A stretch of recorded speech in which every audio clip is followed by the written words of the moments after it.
Olá, Filosofia em Foco está começando mais um podcast de hoje. Sejam todos bem-vindos. A gente vai tratar hoje de um tema da modernidade, um pensador da modernidade. Trata-se de Immanuel Kant, né?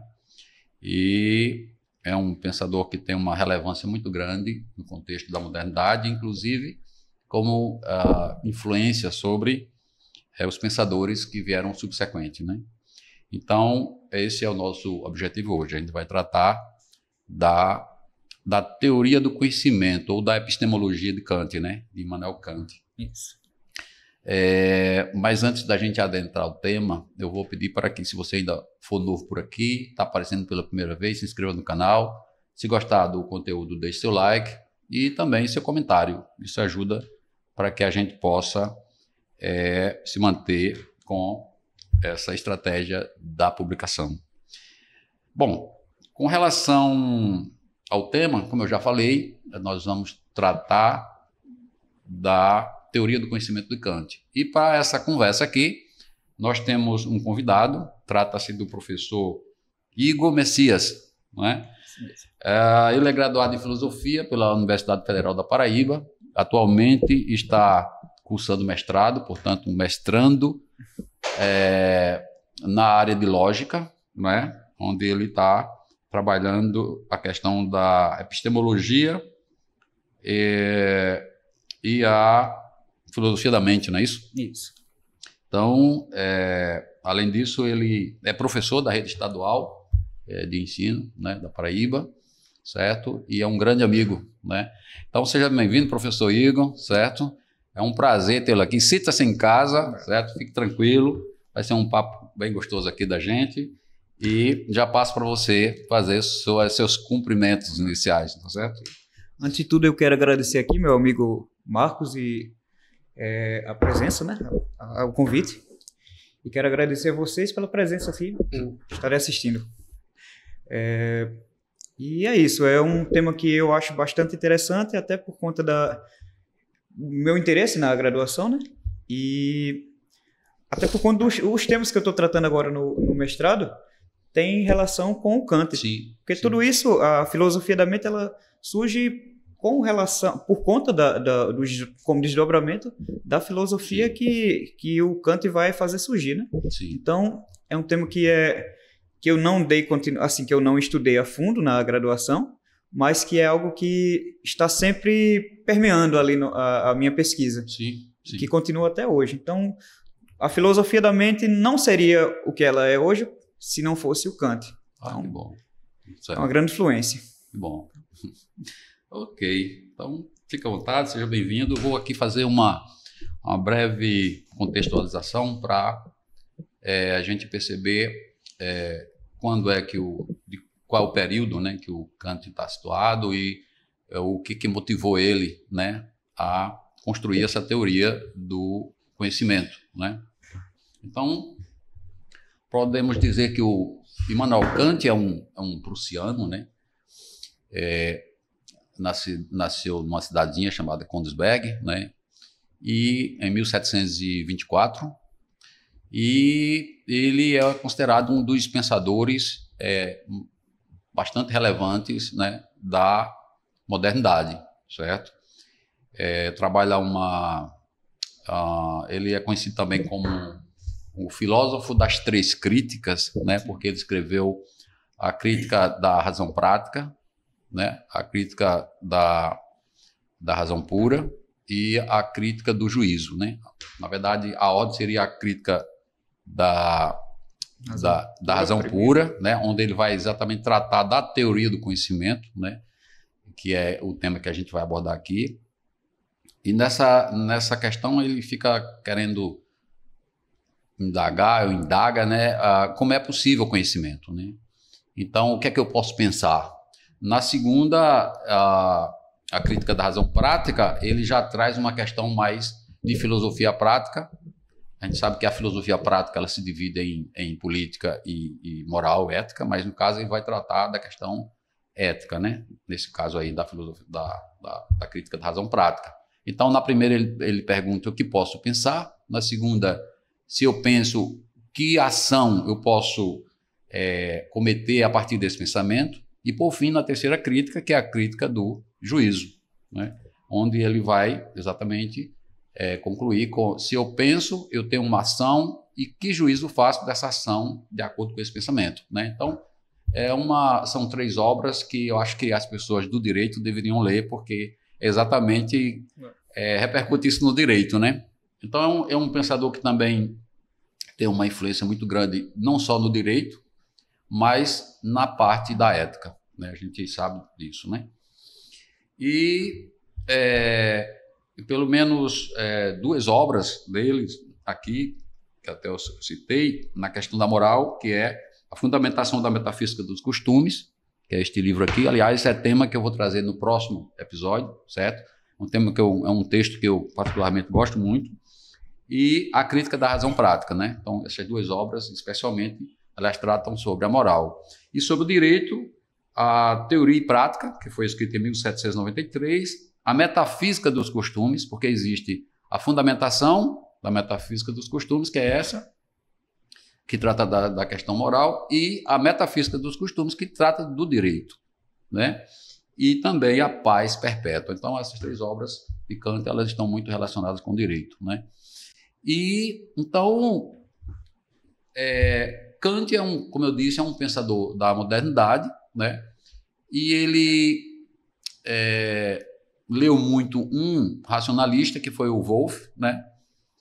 E ele era também um racionalista. Ele é um racionalista, na verdade. Ele é um racionalista, mas ele, a partir de algumas observações dele, porque nessa época que Kant está ali, ele se percebe 2 correntes de pensamento, né, que se iniciam com a modernidade, que de um lado o racionalismo, certo? E do outro o empirismo.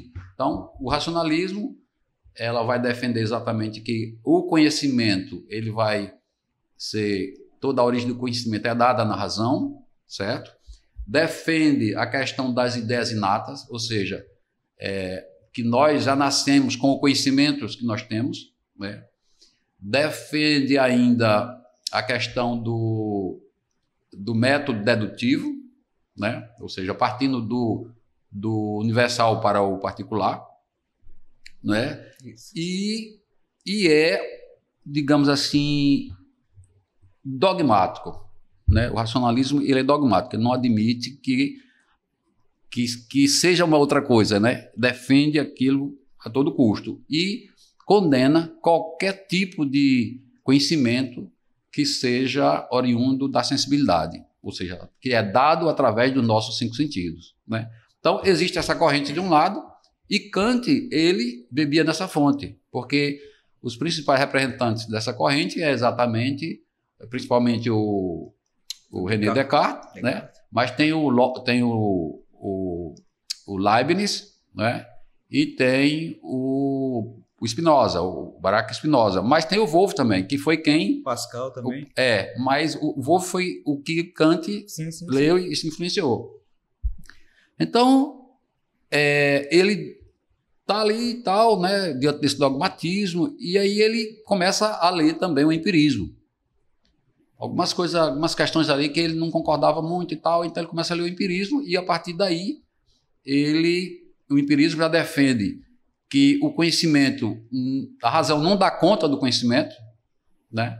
Então, ele defende que o conhecimento é fruto da experiência, portanto, do mundo sensível, certo? Não é dogmático, ao contrário, é cético, né? Há um certo ceticismo, né? E condena as ideias inatas. Ele diz, não, o próprio John Locke diz que ao nascermos, nossa mente é como uma folha de papel em branco, não tem nada escrito ali.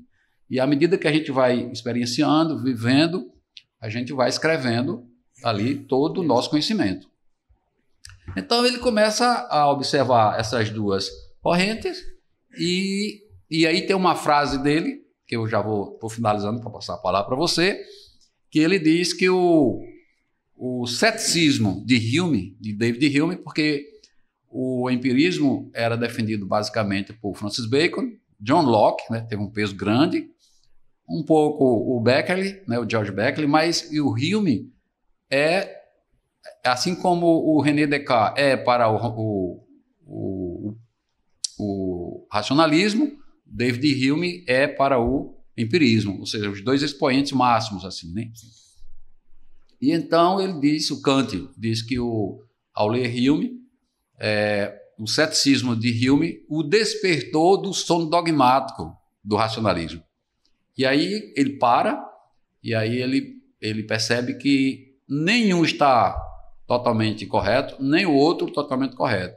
Na visão dele, ele pega o conhecimento do empirismo, algum conhecimento do empirismo, e pega algum conhecimento do racionalismo, junta e forma o sistema dele, que é a teoria do conhecimento que ele formula. Então, é sobre esse tema que o professor Igor vai agora falar, e eu vou abrir como uma pergunta, certo?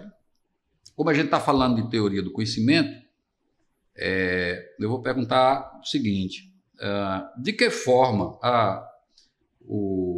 a teoria, né, de que trata, na verdade, a teoria do conhecimento de Kant e qual o significado da Revolução Copernicana dentro dessa teoria, certo? 2 perguntas em uma e a gente vai... Tá certo.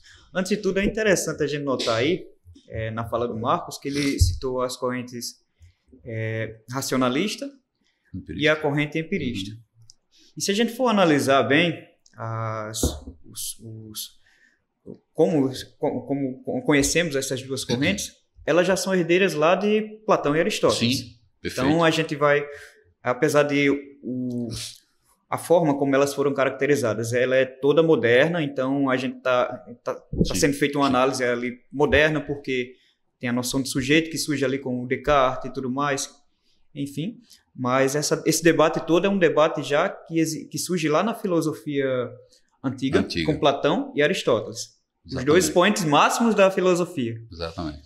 E digamos assim, que é claro que existem outros filósofos tão importantes quanto Platão e Aristóteles, e acaba sendo até um pouco arbitrário a gente dizer qual é maior, qual é menor, qual é... Enfim, mas a gente sabe que existem essas referências máximas da filosofia que são esses 2. Sim. E o Kant, quando a gente vai analisar ao longo da história da filosofia, quando a gente começa a estudar, você vai perceber, a gente percebe que o Kant, ele vai surgir justamente como eu diria que esse terceiro expoente, que é o que faz uma síntese na modernidade do racionalismo e empirismo, mas de certo modo ele também faz uma síntese, a gente pode até arriscar a lançar essa tese, de que ele faz uma síntese de Platão e Aristóteles. Sim.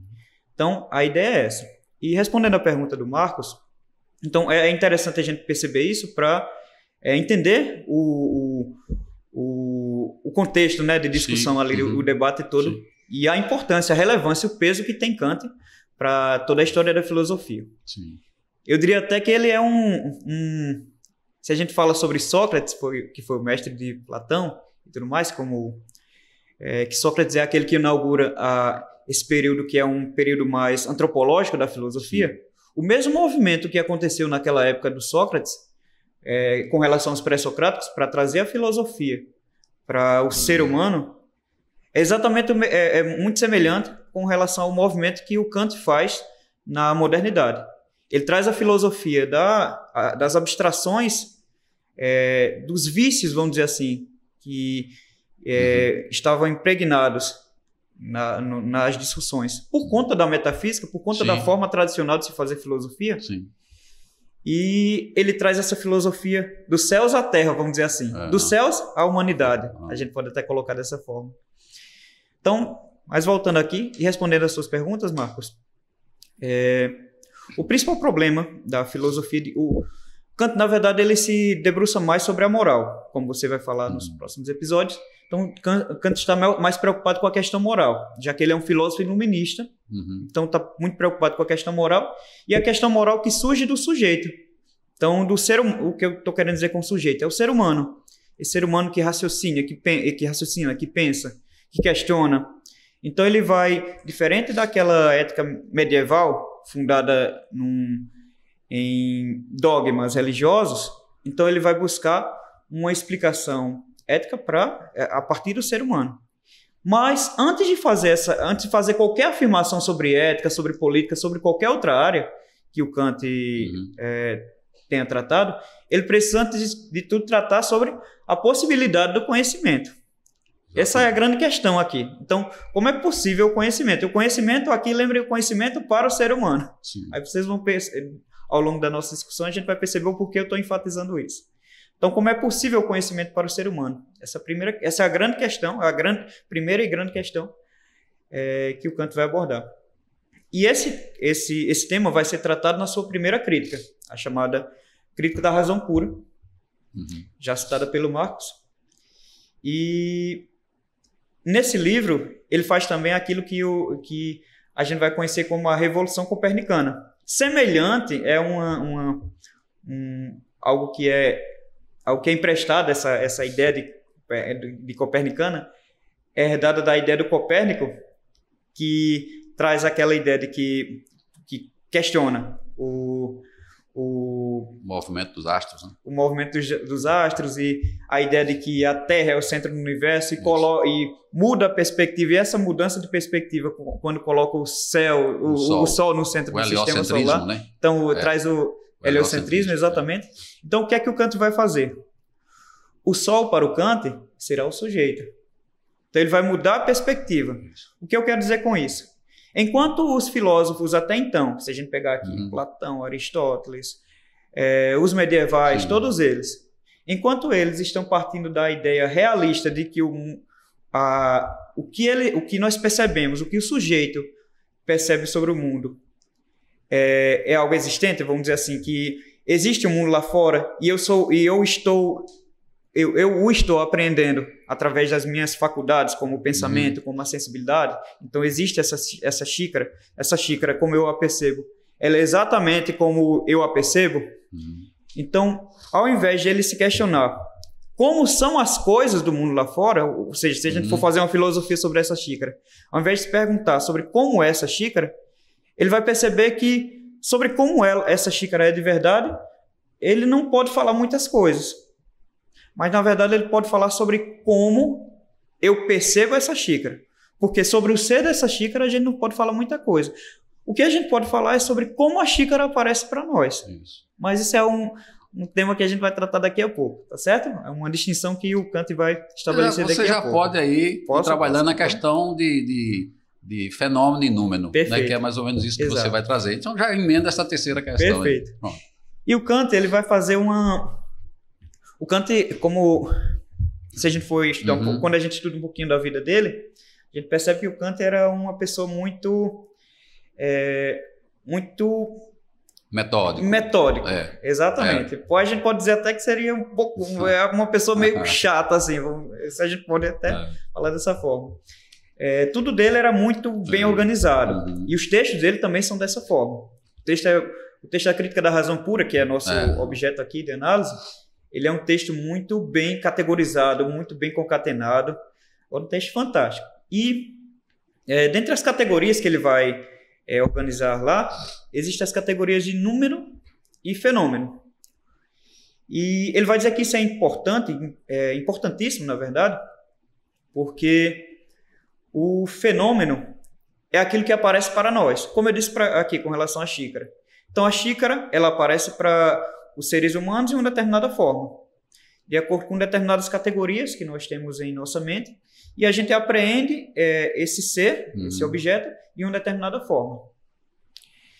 Só que, será que esse objeto é dessa forma de verdade? Será que a realidade sobre esse objeto é exatamente como nós a aprendemos?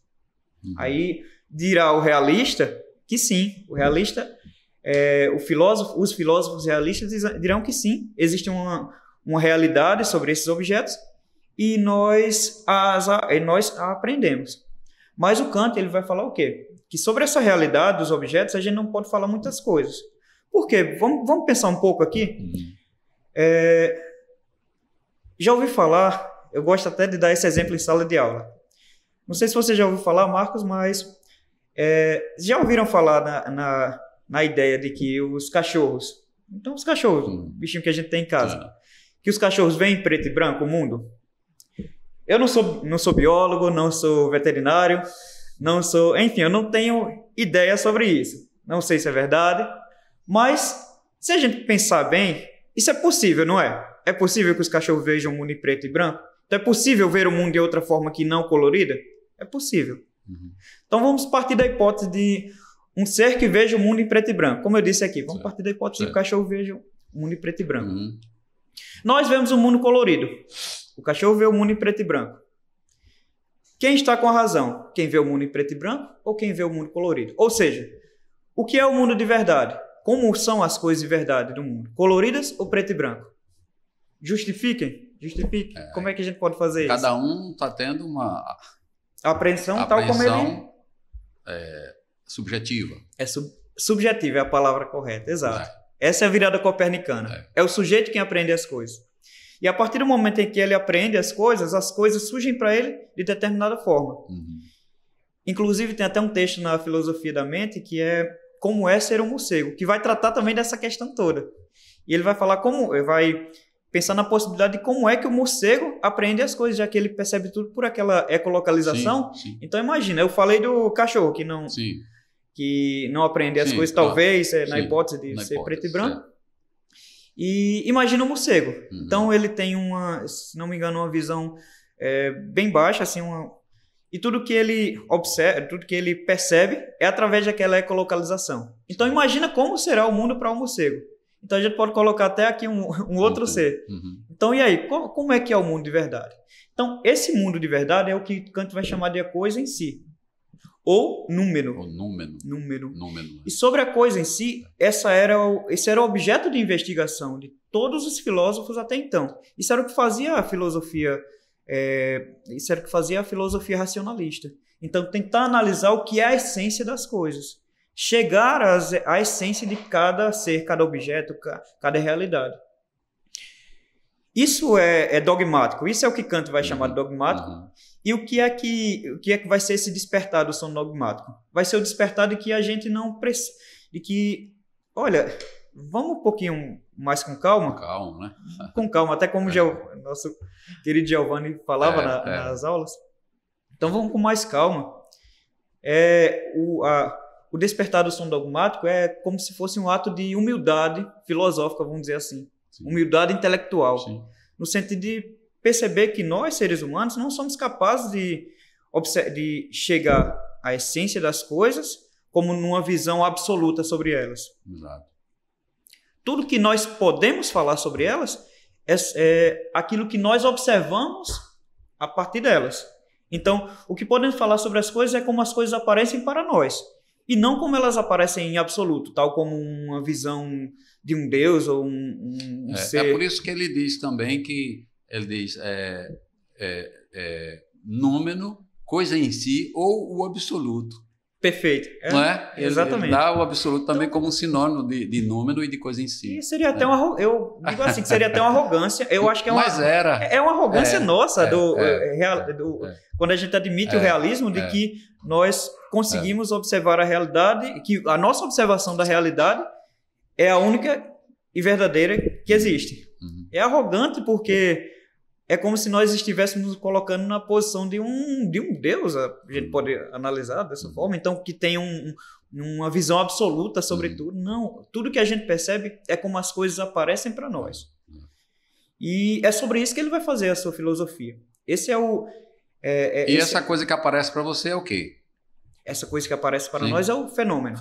Então, o fenômeno está de um lado, como aquilo que você apreende como dado da sensibilidade, e o número é aquilo que você não consegue, ele não é cognoscível, não há cognoscibilidade para o número, só através do fenômeno. Exato. Não é? O número é aquilo que está para além dos limites do nosso conhecimento. E não é no sentido de que, por exemplo, não é algo que está para além dos limites do meu conhecimento atual, mas é aquilo que está para além dos limites de todo o meu conhecimento possível.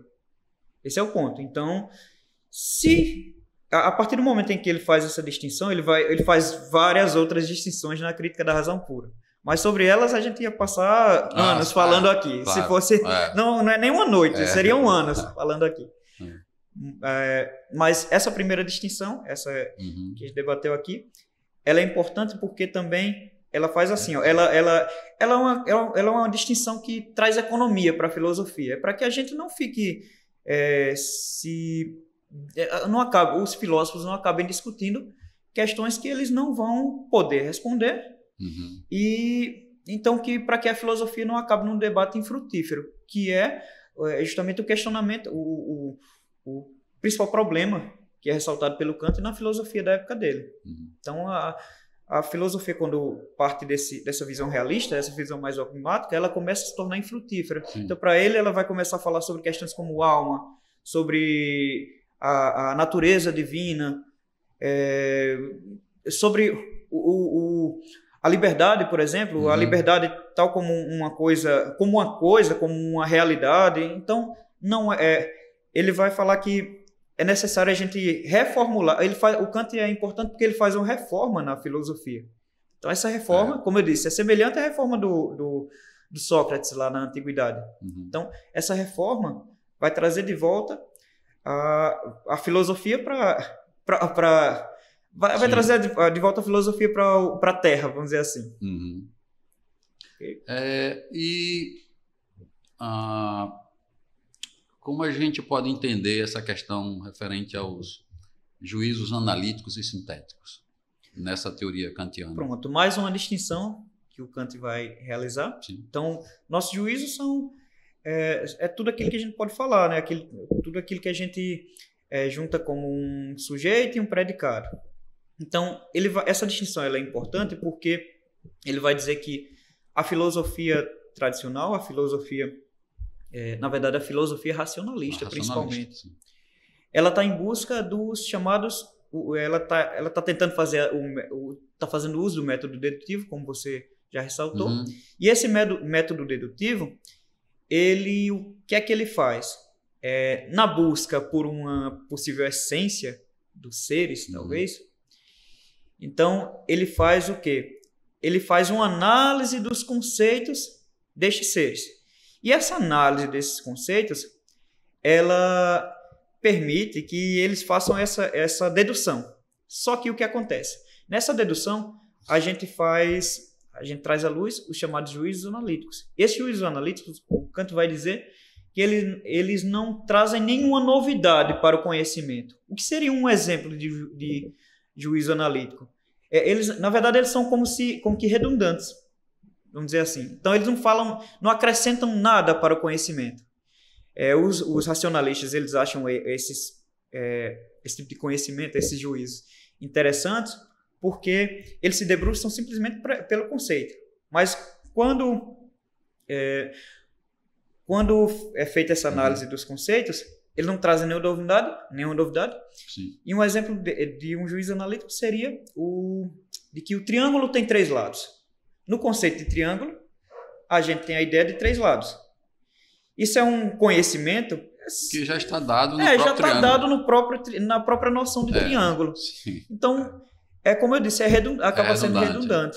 Então, ou ainda tipo, todos os corpos são extensos. Perfeito. Né? Então, a circunferência é esférica. Exato. E eles procuravam, já que eles vão encontrar, os racionalistas, a grande referência deles é a matemática, eles vão sempre dar exemplos desse tipo. Sim. E eles vão estar em busca, vão utilizar desse método que é típico da matemática, da geometria principalmente, e vão tentar vão tentar formular proposições, juízos que sejam semelhantes aos da matemática, mas trazendo agora para metafísica, para filosofia. Então a gente vai falar sobre... Então quando vai se pensar sobre alma, vai se analisar o conceito de alma e vai tentar deduzir determinados conhecimentos a partir do conceito de alma. Então o que ele vai falar, a importância dos juízos analíticos, essa distinção é porque ele vai falar que esses juízos nada dizem, nada acrescentam à filosofia, nada acrescentam ao conhecimento. Sim. Então ele vai fazer essa distinção entre os analíticos e agora os juízos sintéticos. Os juízos sintéticos são aqueles que acrescentam alguma coisa ao conhecimento. Então são aqueles que a gente pode encontrar até nas ciências naturais. Então quando, por exemplo, a gente tem um conceito quando a gente fala sobre a gente pode colocar aqui sobre um sapo, e sobre ele ser de determinada cor, marrom, por exemplo. Sapo é uma coisa, marrom é outra. Então a gente faz uma análise desses conceitos e a gente obtém daí um conhecimento novo. Então eles acrescentam, eles constroem o conhecimento diferente dos juízes analíticos, que é um simples debruçar sobre algo que a gente já conhece. Uhum. E assim, e uma coisa interessante também é que os juízos analíticos, eles são sempre a priori. Perfeito. Enquanto que os sintéticos são a posteriori. Mas existe uma questão aí que o Kant vislumbra, que é a possibilidade de juízos sintéticos a priori. A priori, exatamente. Como é que é isso aí? Essa ideia ele traz essa formulação baseado justamente na ideia que ele vai trazer. De certo modo, até uma reformulação do que se conhece sobre a matemática, sobre a física. Ele vai mostrar que esses juízos são sintéticos a priori, na medida em que eles trazem algo de novo ao conhecimento, mas que eles não necessariamente vão em busca dos objetos empíricos, vamos dizer assim. Então, essa vai ser a contribuição dele, a forma como ele vai contribuir para a reformulação da filosofia. Então, a filosofia deveria estar em busca desse tipo de juízo, que são a priori, ou seja, eles são anteriores à experiência, porque, de certo modo, a filosofia trata disso. Mas eles precisam acrescentar alguma coisa nova. Então, eles são a priori na medida em que a gente não está fazendo ciência, a gente não está fazendo química, a gente não está fazendo física, a gente não está fazendo biologia. Então, a gente não está tratando de seres como a xícara mesmo. Certo. Então, a filosofia não trata da xícara, não faz uma análise das xícaras, não desses seres. Então, a filosofia vai tratar de seres que são a priori, mas que esse conhecimento ele tem que nos trazer alguma novidade. E isso é a ideia de sintético, justamente fazer essa síntese. Ok? Sim. E me parece que ele usa essa possibilidade da ideia do juízo analítico, do sintético a priori, para justificar a condição da ciência, né? A possibilidade. A possibilidade de certeza das ciências. E da matemática também. Também. Né? E da matemática também. Exato, porque sem esse tipo de conhecimento não seria possível a ciência. Então, não seria possível filosofia, não seria possível a ciência nesse sentido. Agora, lembrando, a filosofia sobre a qual ele está falando de uma filosofia que existe até então e uma filosofia que seria reformulada a partir de agora. Sim. Então, uma filosofia, digamos que diferente daquela que foi feita até então. Me diga uma coisa, tem uma questão também na teoria do conhecimento de Kant, dentro todas essas discussões aí que a gente está tratando, que é exatamente quando ele faz a relação entre o sujeito, de um lado o sujeito que conhece, essa revolução copernicana, como você falou, né? De um lado está o sujeito, o cognoscente, do outro lado está o objeto a ser conhecido, né? O sujeito que conhece e o objeto a ser conhecido. Então, ele estabelece a questão da forma e da matéria. Como é que funciona isso assim, na teoria dele? Porque assim, se a gente for analisar bem, o próprio objeto, ele já, nessa perspectiva do Kant, o próprio objeto ele já é uma criação do próprio sujeito. Então, se a gente for analisar, o que o Kant vai falar é que a própria noção de objeto já não é mais a noção de objeto que havia antes. Exatamente. Né? Antes então, de Kant. Exato. Então, quando a gente pensa no objeto, já não é o objeto como existindo independente do sujeito. Exato. Mas sim o objeto que foi... o resultado. O objeto, lembrando da Revolução Copernicana, então o objeto ele é resultado da produção mental do sujeito. Então, ele já é um produto. Então, a ideia é essa, de que o objeto seria um produto e um produto de todo o aparato mental desse ou seja, a matéria é aquilo que está no objeto. A forma é o que está no sujeito. Exatamente. Então, uma herança até aristotélica, se a gente for um pouco... digamos que puxando um pouquinho para aquelas distinções que a gente vai ver ali no Aristóteles. Então, essa ideia de que, sim, existe uma forma informada, vamos dizer assim, e o sujeito é aquele que dá o molde e delimita aquilo que é conhecido. Exato. E posso até estender um pouquinho mais, claro. Porque é interessante a gente fazer a distinção inicial que o Kant faz, é a distinção entre as faculdades mentais, a gente pode colocar aqui, mas as faculdades que esse sujeito tem para conhecer o mundo. E é essa a filosofia do Kant. Essa é a metafísica do Kant, vamos dizer assim. É uma metafísica não das coisas, não dos objetos existindo como coisas em si, mas sim uma metafísica que faz uma análise do próprio sujeito. É por isso que é uma teoria do conhecimento, então uma análise do conhecimento possível. Sim. E a primeira distinção que ele faz é com relação a essas duas faculdades, a faculdade de a sensibilidade e o entendimento. A sensibilidade me fornece justamente essa matéria, esse conteúdo material. Mas esse conteúdo material, tal como até determinava o Aristóteles naquela época, então ele falava sobre a matéria como sendo indeterminada. Então, aquilo que me fornece a minha sensibilidade, então aí ele vai dar ênfase na ideia empirista, então aquilo que me fornece a sensibilidade é importantíssimo. A empiria é muito importante porque me fornece os conteúdos. Então, o conteúdo me fornece os conteúdos sobre o mundo, né? Mas esses conteúdos eu não posso falar nada sobre eles se eu não tiver o meu entendimento. Meu entendimento é como se fosse, eu digo até em sala de aula que ele é como se fosse um sistema operacional que organiza tudo em caixinhas, ele categoriza as informações que a gente vai dando. Então ele faz até herança aristotélica também, das categorias aristotélicas, então ele vai organizando tudo. Então ele pega uma matéria e diz uma coisa informada que a gente aprende através da sensibilidade, e ele diz que isto é uma xícara, então isso é o entendimento agindo. Então tem até aquela frase, que eu vou fazer uma paráfrase na verdade do Kant, é de que a sensibilidade sem o entendimento, ela é cega. Isso. E o entendimento sem a sensibilidade, ela é vazia.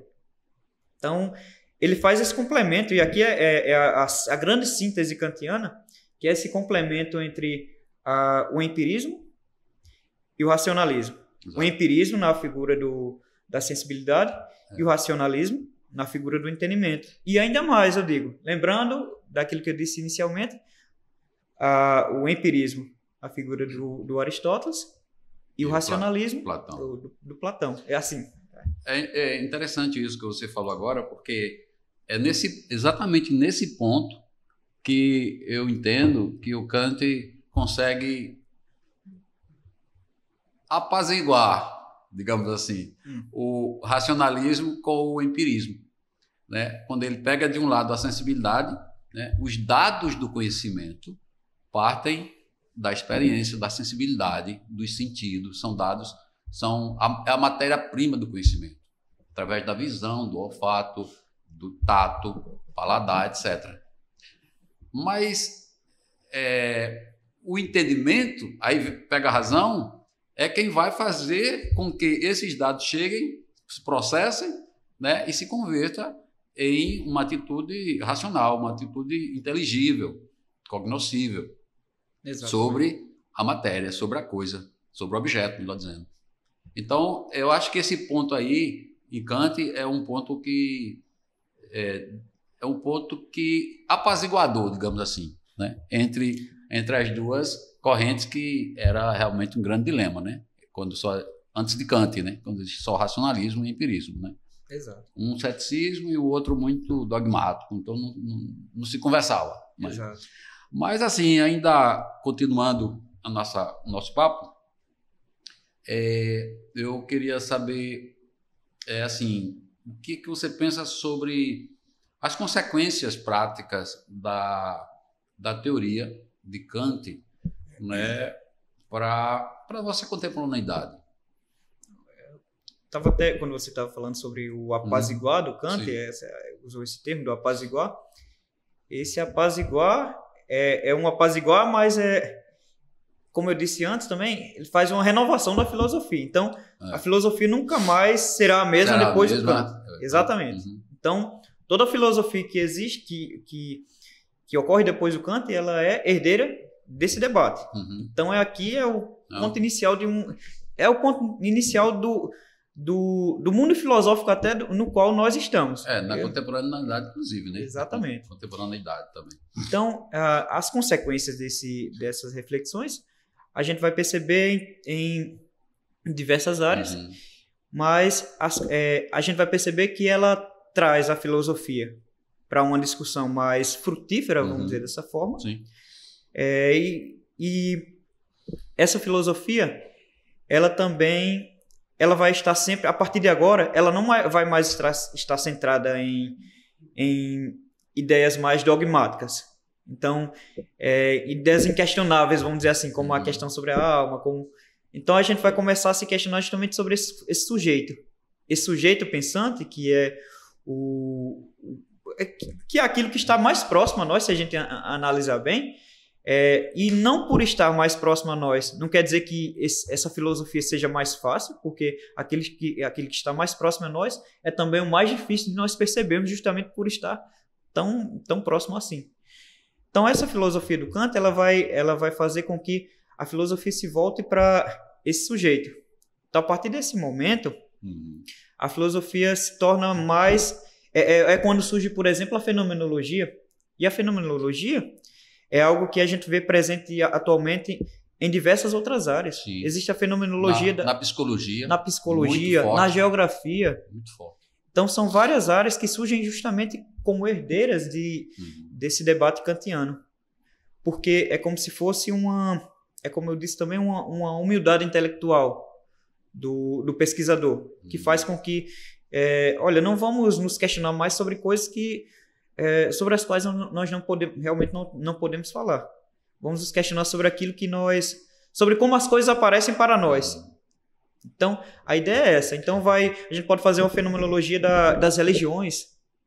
Então, não mais aqueles moldes em que, sei lá, o que é alma ou o que é Deus, mas como é que esse fenômeno aparece, como é que ele surge para determinada comunidade. Então, a gente pode perceber dessa forma. E, independente de uma pessoa acreditar em determinada entidade ou não, mas existe toda uma percepção daquela comunidade sobre aquela entidade. E é essa percepção que é o fenômeno. Entende? Então, é algo que surge para aquelas pessoas. E que pode ser analisado, ele pode ser objeto de estudo. Então, essa a grande herança que o Kant vai trazer para toda a nossa contemporaneidade. Aqui, como eu estava falando, eu faço a pesquisa na área de filosofia da mente. A filosofia da mente ela é toda kantiana. Ela é só Kant ali. Tudo que está sendo debatido ali, a questão a parte de lá, né? Exatamente. Então, tudo aquilo é Kant. Então, E também a contribuição, como eu disse na introdução, né, para o direito. Sim, sim. Né? Eu me lembro do professor Edmilson, que ele dizia: desconfie de um juiz que não leu Kant, porque julgar é ligar o entendimento à coisa. Né? Não sei se você lembra, né? Então, e também na ética, né? Na moral.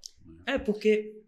E tem uma questão que eu estava lendo, que quando ele cria todo esse sistema, né? Com a intenção de mostrar que o racionalismo não estava totalmente correto e que o empirismo também não estava totalmente correto. Mas que havia nos dois, tanto no empirismo quanto no racionalismo, coisas boas, né, que poderiam ser aproveitadas e que poderia se construir uma nova teoria, né, do conhecimento. E no início houve muita crítica ao pensamento dele. E tem uma frase que ele diz que é o seguinte: eu nasci e descobri uma teoria antes do tempo. Daqui a 100 anos é que as pessoas vão começar a ler meus tratados, a entendê-los e, a partir daí, desenvolver novas teorias. E realmente é um fato, né? A gente Exatamente. percebe que isso aí é um fato. Aconteceu realmente. Né? Exatamente. Né? Mas é isso. Pois se tiver mais alguma coisa para acrescentar, assim, a gente já está aí com o tempo, né? Mas assim, é um tema muito interessante, tem muita coisa para se falar, né? Tem sim. E a gente, cada vez que a gente fala, a gente está sempre renovando, inovando, né? Renovando, trazendo novas contribuições. Então, assim, eu particularmente estou satisfeito, né? Com a fala. Se você quiser acrescentar mais alguma coisa, fica à vontade. Tenho só a agradecer, Marcos, pelo convite. Agradecer o pessoal por ter assistido. E que assim, quando a gente estava conversando, né?